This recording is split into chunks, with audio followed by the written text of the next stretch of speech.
Living in Reseda, there's a freeway.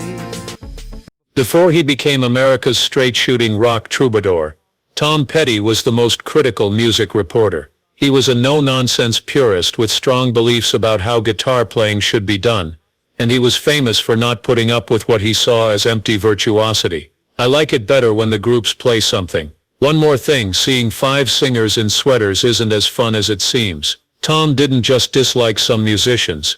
He thought that the way they played was disrespectful to rock and roll. Mike Campbell, Heartbreakers guitarist, allegedly told in 2018, most artists were polite to their peers, but Tom would look at how they had cheated on the instrument, and then ignore them completely. Today we're going to list the 6 musicians who supposedly made the passionate rocker lose it. People who played against the usually calm Petty caused him to lose his cool, and go on famous rants that people in the business still talk about years after he died. Get ready for the definitive list of the guitarists that the American icon could not stand, the ones he criticized, made fun of, and most of all allegedly saw as breaking the sacred bond between guitarist and audience. Eddie Van Halen is number 6. Eddie Van Halen changed the way people played guitar in the late 1970s, and Petty is said to have seen him as the sign of all the bad things that were to come with rock guitar. Skill over feeling, flash over truth, and skill for its own sake. Eddie can play a lot of notes fast,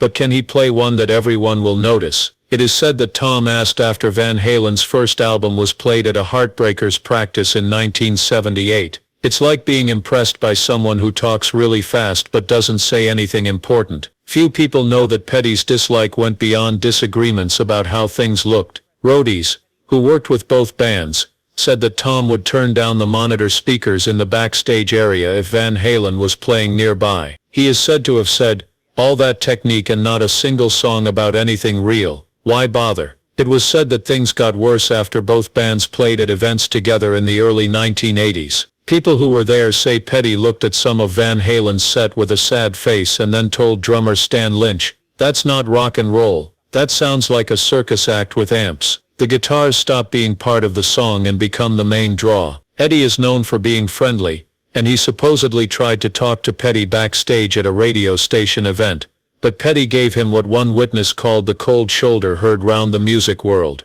There are reports that Tom told Eddie in response to his technical questions, "I'd rather write songs that people remember than solos that impress other guitarists." Denmont Tinch, the pianist for Heartbreaker, says that Petty would sometimes talk about Van Halen during recording sessions as the standard to avoid. He is said to have said, "If you're thinking about how hard something is to play instead of how it makes people feel, you've already lost the plot." The singer Yngwie Malmsteen knew traditional Swedish shredder. It was said that Yngwie Malmsteen embodied everything that Petty disliked about the way guitar playing went in the 1980s. Technique used so much that it became self-parody, with little emotional link to the listener. Heartbreakers drummer Ron Blair is said to have said that Tom saw Malmsteen as the last nail in the coffin of rock guitar. He would say, "The alleged backstage meeting at a music festival in 1986 is something that music historians rarely talk about." According to witnesses, Malmsteen was warming up with his signature arpeggios, while Petty was in the Heartbreakers changing room.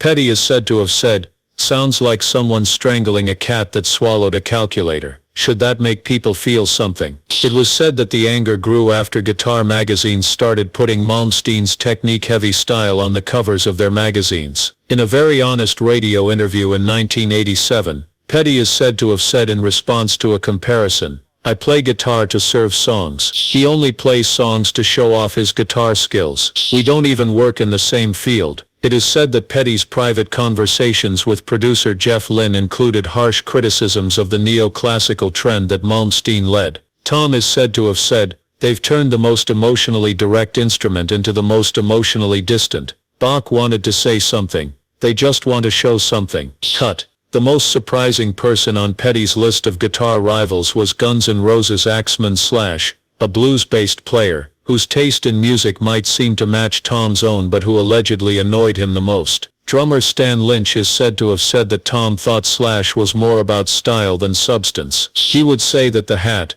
the cigarette, and the lapel are all carefully put together images that sell the idea of sincerity, without having any real-life experience to back them up. It was said that the rivalry got worse in the late 1980s, when both bands were having huge financial successes. Geffen Records officials say that Petty would get angry when his simple style was compared to Slash's flashier one. He is said to have said, "The difference is I'm selling songs, and he's selling a Guitar Hero fantasy." People who knew Petty well say that what really annoyed him was what he saw as Slash's planned image. Photographer Mark Seliger is said to have remembered from a picture shoot that Tom thought it was fake rebellion. He would say, "We lived through the 1960s and 1970s. These men are dressed in uniform, but they are not serving in the ditches." They ran into each other at a few different business events, which led to what one backstage crew member called mutual assessment. Petty is said to have told his band that they were playing dress up as rock stars when Guns N' Roses opened for the Rolling Stones.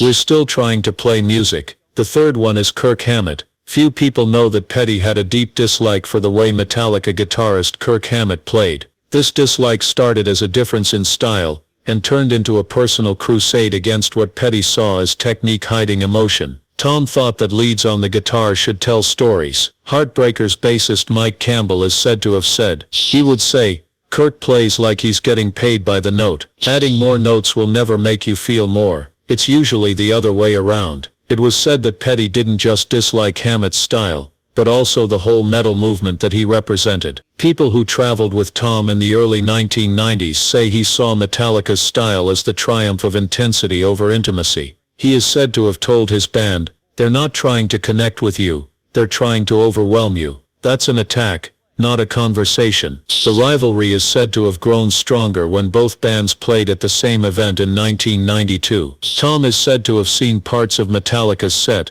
and then told drummer Stan Lynch, "It's impressive in the same way a jackhammer is impressive. It does its job well, but would you want to listen to one for fun?" What bothered Petty the most was Hammett's dependence on the wah pedal. Biographers say that tour manager Richard Fernandez told them that he couldn't understand the focus on effects. "If you want to say something important," Tom would say, "that you don't need to filter it first. The wah-wah is only there to add some interest to playing nothing." According to a very telling story, Petty reportedly reviewed Metallica's self-titled Black Album, at the request of a producer. He listened carefully before supposedly saying, "And the stories mainstream documentaries won't tell you. Sign up now to make sure you don't miss our weekly stories about the fights, feuds and hidden grudges that shape the music you love. Finally, don't forget to press that bell." After this they keep going with the music background they don't want you to know. Joe Satriani is number 2. It is well known that Petty didn't like instrumental guitar virtuoso Joe Satriani for artistic reasons. It was said that Tom's core beliefs about the meaning of rock and roll were hurt by the idea of the guitar as the lead instrument.